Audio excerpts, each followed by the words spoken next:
and Future Buzz. Welcome to the AIE, and thank you so much for Thanks coming. for having me. It's a great day. It is great. So, what are you hoping to get from the AIE?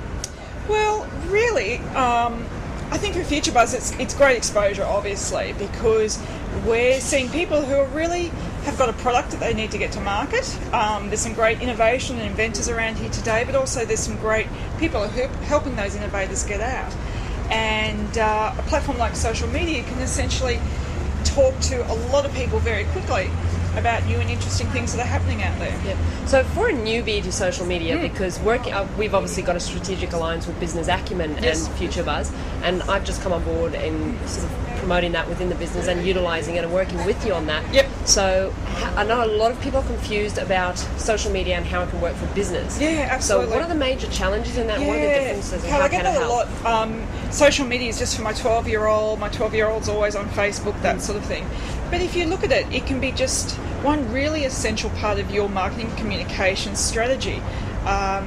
Social media is basically an umbrella term that we talk about, when it brings all of the different social networking platforms together, all the different conversations that are happening online 24 hours a day, 7 days a week, and it's basically harnessing that power to get a message out. So when you look at it in those terms of other than just the kids out there talking one-to-one to their peers, we're now talking about a product or a service or a business or a brand and talking to a lot of people. We can crowdsource people, and that means finding and targeting people who would be interested in that product, or even people who could refer your product to their peers. Fantastic. So utilising the industry-specific social media has to offer. Yeah. So in terms of the inventors participating in the AIE for the next 2 days, how do you see Future Buzz helping them? Well, I've had some really interesting conversations today. There's a few people out there with products and platforms that can actually help us in delivering a better project for our clients. So that's really exciting to find partnerships that we can leverage off and both help each other mutually.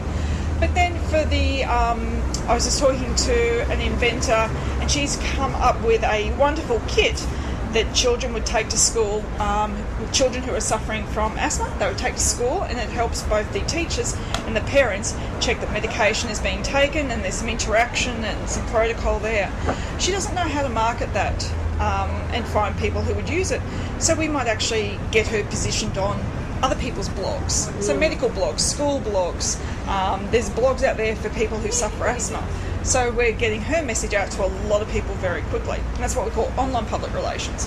But it might also be starting up a Twitter entity for her and having that conversation running throughout the day at a time that people are actually looking. There's no cookie cutter solution. So it's taking each person's either invention or service and saying, wow, there's this whole wide range of things that we could do. What's the best way that's going to tap into your pertinent audience? Sure. So there's a particular social media that will benefit in more ways to the others for particular businesses? Absolutely. Okay. One of the biggest problems that we face is helping clients who come to us who have had a Facebook page for 6 months and that they started themselves, and they go, but our Facebook page isn't working. And it's probably because their audience isn't even on Facebook. So it's finding the right technology to suit the right audience to get the message out. Sure. So if they're more of a corporate client, they're probably more geared toward or would benefit more using LinkedIn and Twitter as opposed to Facebook. Is that correct? Yeah. And you know what, Kat? There's over 140 different social media channels or networks out there. I didn't know that. So Twitter might be one, Facebook might be one, LinkedIn might be one. You've got Yammer, and I can talk for ages on the different sorts, and it's finding the right one for the right person. So how do you do that? Well, it's a little bit scientific and a little bit psychological, and it's something that I could talk again all day, but it's called social technographics, and it's fitting people into how they use social media. And if we know that, then we know what times of day they're going to be looking at social media and how they're going to relate to different products. Okay. Now, one thing, being a newbie again, I can ask this question because I understand you taught me this. Social media, although it offers a much larger audience to you, it doesn't work overnight.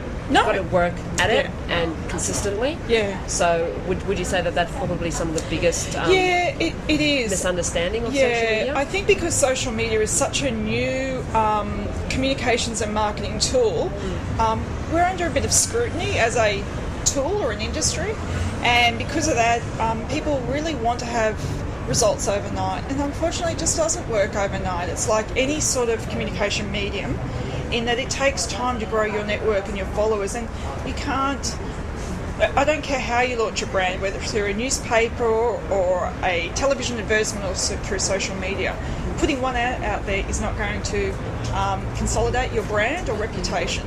So you've got to build up the conversation, you've got to get people following you, and it just takes a little bit of time. So Time and planning. definitely planning, you've got to have a plan. You've got to know the ground rules. Yeah, okay. So in terms of, again, I can ask this question because I've just learned this in the last week. In terms of putting, as a client to you, I'll communicate what information I want put up there. Yes. But I've got to be very specific in the amount of information, and it only goes up in small blogs as opposed to big paragraphs. So be very consistent in your message because it gets put out in short spurts. Yeah, I think you've hit it on the head there. Consistency is key. And the other thing, just to throw another expression in there, is content is king. Yep. The more content we've got, the more we can push out there to the public. But the consistency in having your message out there all the time rather than putting something out once a week and then, I've had a thought, I'm going to put something else out. And people want consistent information for you to be taken seriously. Well, that's fantastic. I've learned a lot again just sitting down with you again, Gillian. So, but good luck at the AIE, and if there's anything else we can help you with. It's a great day. Yep. It's a really good luck. day. Thank Enjoy you. it. Thank you. Bye.